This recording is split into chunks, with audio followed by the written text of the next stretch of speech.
Hi, and welcome back to the Great Academy for English for the section now on composing, a very important section.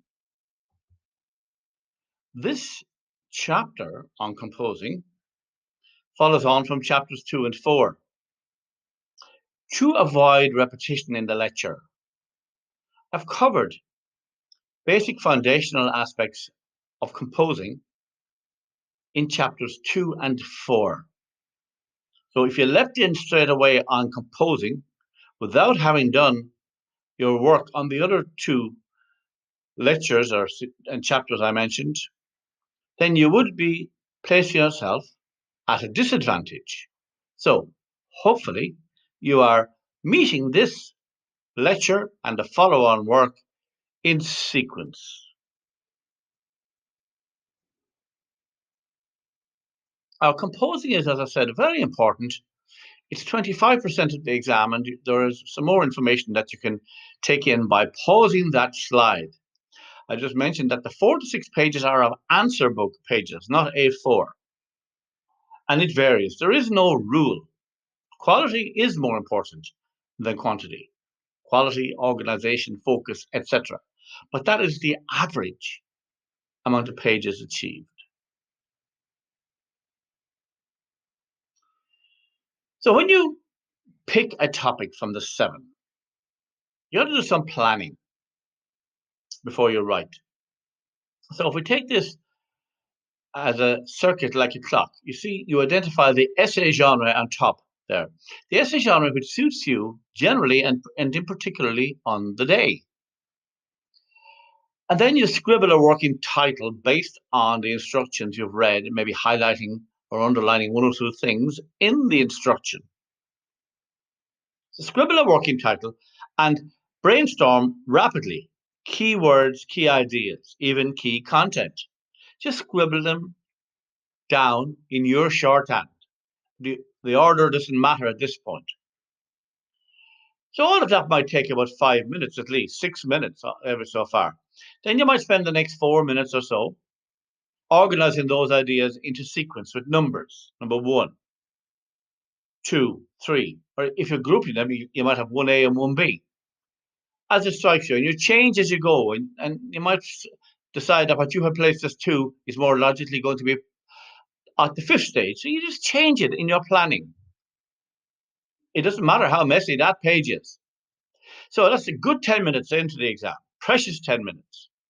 11 or 12, doesn't matter, because the quality of your preparation will underpin your performance overall and the mark you'll get. So you write an intro, an introduction, and maybe practice the first sentence of it to try to catch the eye or the ear of the examiner with something unusually thoughtful for you, something clever, witty, whatever.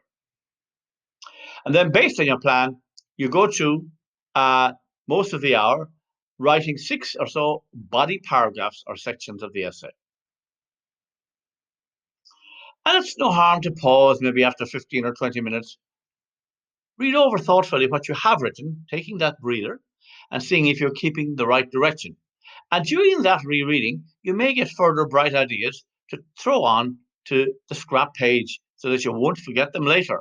You may have put them beside the right number so that when you come to number 6, that extra idea that you thought of halfway through the essay is there, and you won't leave the exam kicking yourself that you never used that gem. So at the end of your 6 body paragraphs, a good hour and 5 into the whole 75 minutes of the essay, pause.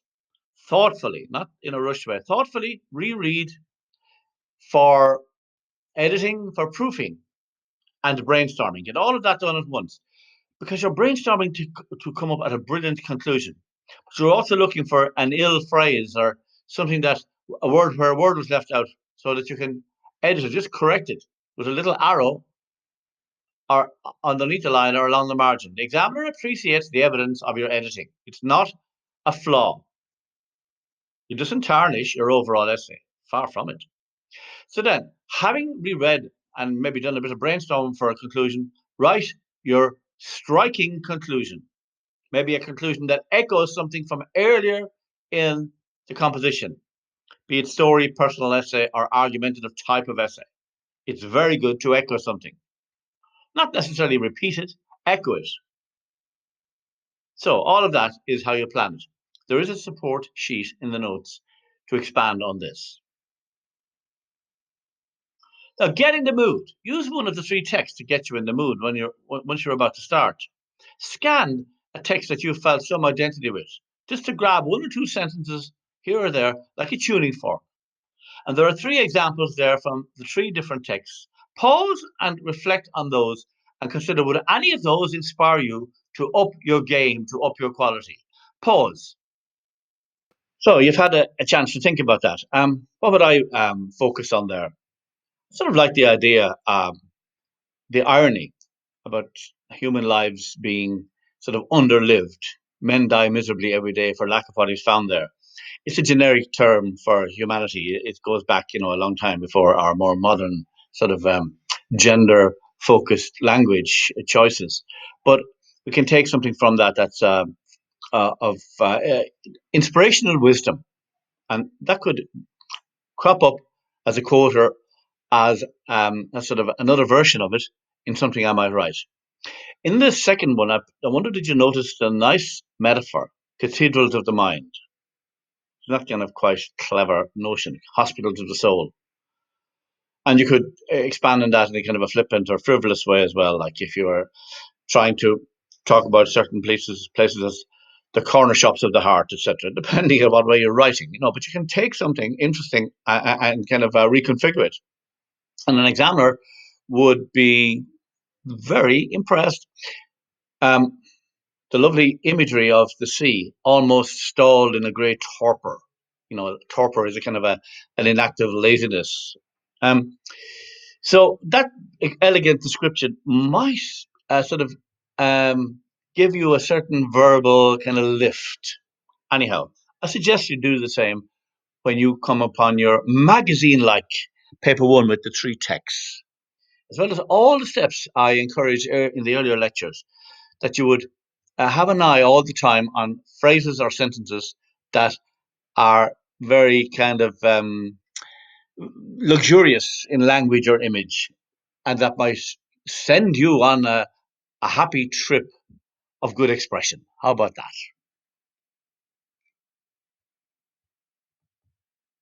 So, this is very important, that your mind is really clear on your essential purpose when writing in the exam, especially doing this 100 mark component of the 400 mark leaving cert. Know three things: why you're writing, what effect you want to achieve, how to keep your audience. You might, after I finish talking, pause this slide and contemplate the content of it. You see further down, I suggest that the way you write something should create expectations in a reader, maybe from the introduction, something you say, or the way you say something. And then the whole thing is to satisfy your reader. So always be mindful of the appropriate style and content for the type of document or essay or composition you're creating in terms of its audience and genre. And of course, remember that the examiner wants to experience something worthwhile in encountering your work. She'd like to be interested. She'd be very happy if she was informed or entertained. Now, imagine if that happened on an afternoon of marking paper ones, how well that would go down. So, always be mindful like that. So think of the overall structure in this way: intro, body, conclusion. That visual should also, be sort of what's the word, scorched onto your mind. So regarding this mind map that I showed you earlier, let's focus on the right hand side of it a little. The notion of brainstorming and organizing that brainstorm. So let's take this question from 2019. Write a personal essay in which you reflect on some of the places that have helped to shape and define you, and the significance of these places in your life. So I will actually treat this more in the next lecture, but just for the purpose of brainstorming. So what you might do is you might write down the key words from it, like up here, places, shaped, defined, significance. And then just let it erupt in your mind, bubble out like a spring from under the ground. Random ideas. Grand's house. I might write about how that influenced me. And that place of my childhood before my parents sold it. Greenways, yes, my old home. And oh, my aunt took me to New York. I looked forward to that for such a long time. And so I might write about that. And other things as well. Oh, my grandmother and my Saturday stay over there for so many years. That shaped me as well. Very significant. So, and then other thoughts and phrases come to mind as you see written on that page there. So, without going into how all of this bubbled up, so just imagine that that's the sort of rough work that emerged for the 5 or 6 minutes. So, what you want to do then is put some order to it. So, to decide which of them might be the first part of the personal reflective essay. So, to focus on Grand's house, and then maybe then moving to the school experience. So, these are just decisions you make at 7 or 8 minutes into the exam. The trip with my aunt to New York, and then my good old home. And then you see there are other phrases that have come in. So you would kind of add the numbers there and fit them in. You see, done an example of some of it there, and it's becoming more and more of a mess. The messier, the better, probably, because creativity is messy. So you can see there if you just pause that yourself in a moment, you'll see where I started to place more of the numbers, and I hadn't completed the process. And you will see with number 2, school, there are a number of phrases and ideas that had come up, and I sort of numbered them 2, and then 2A, 2B, 2C, I think, down here, etc. And who knows, if another idea come up, I would have added it in there as 2D. It's never too late. Halfway through the essay, I might come up with something that adds to the whole experience of my home that I want to recall that I hadn't thought about in the first sort of storm of ideas. So I would note that on this page as well, and make sure that I try to build it in, especially if it was going to be clever and be of all things, as I said, entertaining or informative or of course reflective. Yes. So I hope you get the idea from that. Pause, control your pause, and try to see if that's something I can emulate myself. Okay. The first 15 minutes, basically pause and look over this slide. That first 15 minutes is the vital foundation for success in the writing phase on which you will be marked.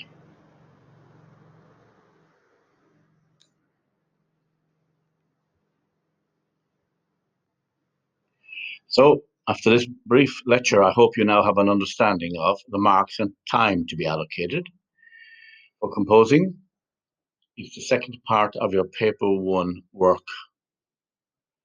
How to plan your composition, and you remember the mind map for that. So I'll emphasize again that it's usually more beneficial to do your composing after your 2 comprehending questions, because that gets your mind at an accelerated level of creativity and focus. Plus, you have the inspiration of certain words and phrases from some of the texts to lift your vocabulary. So that on that note, I leave you and I'll see you in the next lecture. So over and out now from the Grade Academy till our next encounter, which will explore the composing choices from 2019. Thank you.